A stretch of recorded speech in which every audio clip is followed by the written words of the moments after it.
Recipe for natural selection. Sometimes a trait becomes more or less frequent in a population over time.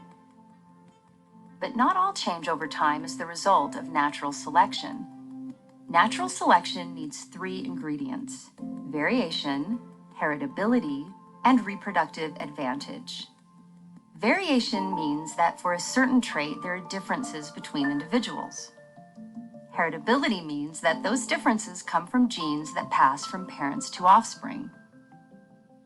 Heritable differences are written in DNA. Reproductive advantage means that individuals with a certain trait are more successful at reproducing than others. Those with the most favorable traits reproduce, passing their genes to the next generation.